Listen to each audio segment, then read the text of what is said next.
Sejam bem-vindos a mais um Contando Alagoas. Muito bem-vindos, estamos de volta para trazer histórias, como você gosta, histórias de Alagoas. E dessa vez estamos aqui em frente ao Hospital Escola Portugal Ramalho, porque vamos falar de uma mulher que revolucionou a psiquiatria, tratamento na psiquiatria e virou referência para todo mundo. Para o mundo inteiro. Bom, se você sabe quem a gente está falando já, né? Porque a gente está na porta do Portugal Ramalho, está falando sobre psiquiatria, sabe que nós estamos falando de Nise da Silveira. Se você não sabe quem é ela, vai descobrir agora neste episódio do Contando Alagoas. Mas antes de começar esse episódio, você já curte lá a nossa fanpage, curte também o nosso YouTube, ativa lá o sininho e também segue a gente lá no Instagram, que sempre tem fotos sobre o nosso projeto Contando Alagoas. Então, começando agora o Contando Alagoas, Nise da Silveira.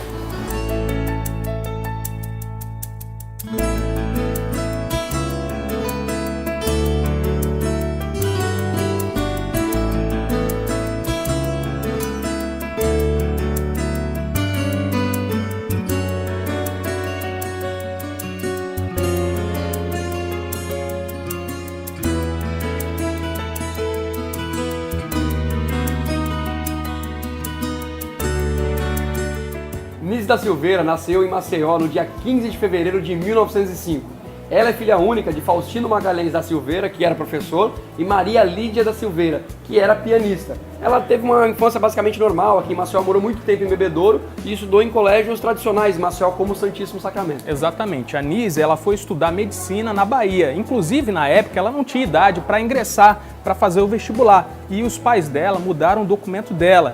E assim ela consegue fazer o vestibular. Inclusive, esse fato ela relatou posteriormente em algumas entrevistas. Nessa época, inclusive, ela conheceu Arthur Ramos e estudaram juntos no curso médico em Salvador. Ela se forma, inclusive, naquele ano é a única mulher entre 157 alunos a se formar. Inclusive, é uma das primeiras mulheres a se formar em medicina no Brasil em 1926, né? E ainda morando em Salvador, estudando lá, ela vai morar com seu primo, Mário Magalhães da Silveira. Mesmo com a reprovação dos seus pais, tá? Porque eles casaram depois, enfim. Eles se casaram, viveram juntos até o falecimento dele em 1986. Um fato importante é que eles não tiveram filhos. Isso foi um comum acordo entre os dois, que resolveram dedicar a vida aos estudos médicos. Em 1927, ela volta para Maceió e neste ano ocorre o falecimento do pai dela, que além de professor era jornalista e fundou, junto com os irmãos, o Jornal de Alagoas. Um deles, o Luiz Magalhães da Silveira, além de fundador do Jornal de Alagoas, ele também fundou a Gazeta de Alagoas. Depois do falecimento do pai, como sua mãe também já havia falecido, ela vai para o Rio de Janeiro.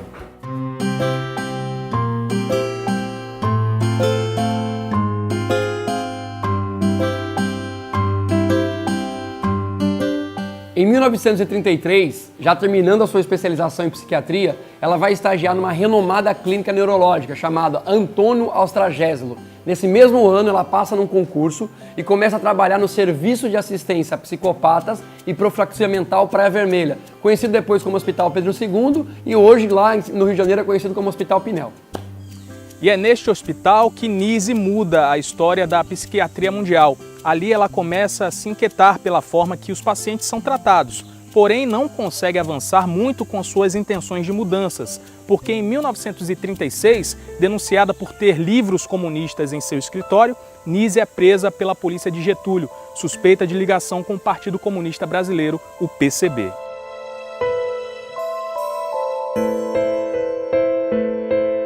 Ela fica presa na cadeia Frei Caneca por 18 meses e lá conhece Graciliano Ramos. Eles tiveram uma amizade tão forte que até mesmo depois da cadeia eles continuaram amigos. Inclusive no livro dele, Memórias de Cárcere, ele usa a Nise como personagem. Bom, até 1944, ela já estava liberta, né, bem depois disso, ela fica rodando no Brasil de um ponto para o outro com seu companheiro Mário da Silveira, porque ela tinha medo de ser presa novamente. É isso. Gente, pode me soltar agora. Ei, pode soltar agora, viu? Solta. Ei.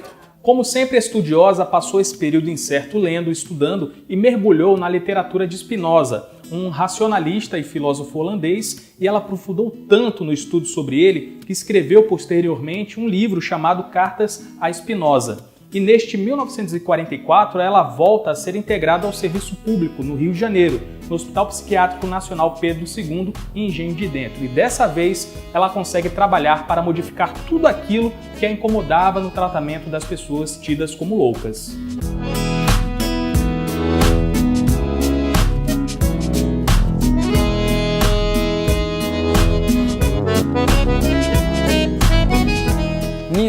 era totalmente contra os métodos utilizados naquela época, eletrochoque, lobotomias, etc. Ela se incomodava tanto e reclamava tanto que acabaram transferindo ela no trabalho de terapia ocupacional, algo que na época para os médicos era meio que menosprezado, ninguém queria fazer. Porém, 2 anos depois, naquela mesma instituição, em 1946, ela funda a Seção Terapêutica Ocupacional.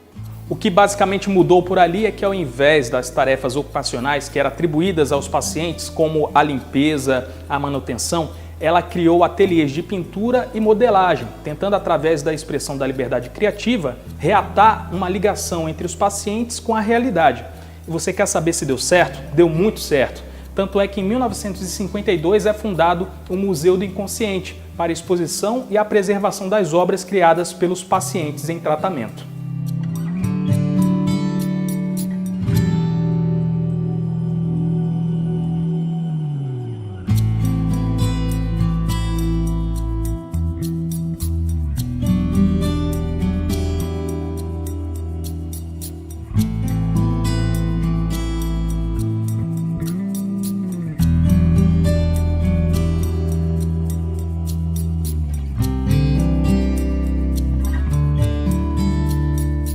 E esse museu existe até hoje, inclusive fica em Engenho de Dentro do Rio de Janeiro, você pode visitar se estiver por lá, para vocês terem noção, o acervo que foi feito desde aquela época, tem lá até as pinturas mais atuais, chega em torno de 350 mil obras. Muita coisa. Isso que você ouviu, 350 mil obras. Então não tem como reclamar que não tem o que ver lá, não é isso? Bom, se você está achando que a alagoana Nise de Silveira só fez isso e ainda é pouco, tem mais. Presta atenção, não só com o sucesso desse método ainda com os pacientes, em 1956 ela desenvolveu um projeto chamado Casa das Palmeiras. A Casa das Palmeiras era uma clínica voltada à reabilitação de antigos pacientes de clínicas psiquiátricas. Nessa casa, eles poderiam usar livremente da criatividade em expressões artísticas e também ser colocado para o convívio social. Além disso, Nise foi a pioneira no estudo com o uso com os animais, focado em cães e gatos para restabelecer essa relação emocional entre os pacientes. Em uma entrevista, ela chegou até a dizer que os bichos eram os coterapeutas.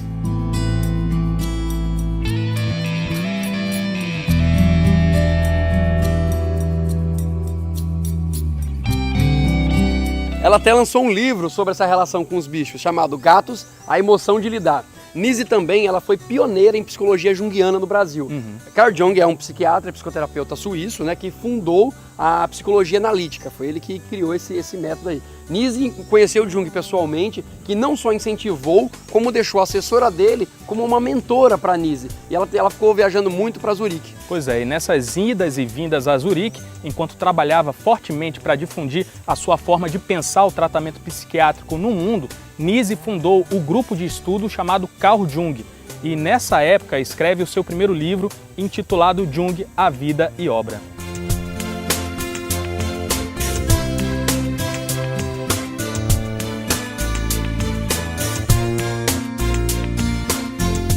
O legado de Nise até hoje ecoa dentro da psiquiatria. E ela não foi reconhecida só no Brasil, não. Ela tem mais de 10 condecorações, títulos e prêmios internacionais, sem contar que no Brasil inspirou vários documentários, vários filmes, inclusive tem 8 museus no Brasil que são baseados nos estudos dela. Em 2016 foi lançado um filme, né, contando um pouco da luta dela junto com o Fábio Sodré, que era outro médico, chamado Nise, o Coração da Loucura. Quem está fazendo o papel da Nise é a Glória Pires, a gente indica para vocês assistirem, que eu tenho certeza que você vai se emocionar. Nise nos deixou em 1999, mas ela é uma daquelas pessoas que jamais deveriam ser esquecidas. E temos certeza que não será. Se você não conhecia a história dessa incrível alagoana, espalhe para que outras pessoas também conheçam, como foi Nise da Silveira. E, é claro, aqui contém uma grande parte da vida dela, mas, como sempre, vale pesquisar e conhecer mais sobre ela. Isso aí, a gente está encerrando agora contando Alagoas, contando a história dessa incrível alagoana, Nise da Silveira. A gente espera que vocês tenham gostado demais dessa história, não é isso? Então continua acompanhando, né? Continua acompanhando a gente nas redes. Obrigado por ter ficado até aqui. Valeu e até a próxima. Abre aspas. Não se cura além da conta. Gente curada demais é gente chata. Todo mundo tem um pouco de loucura. Vou lhes fazer um pedido. Vivam a imaginação, pois ela é a nossa realidade mais profunda. Felizmente, nunca convivi com pessoas muito ajuizadas. Fecha aspas, Nise da Silveira.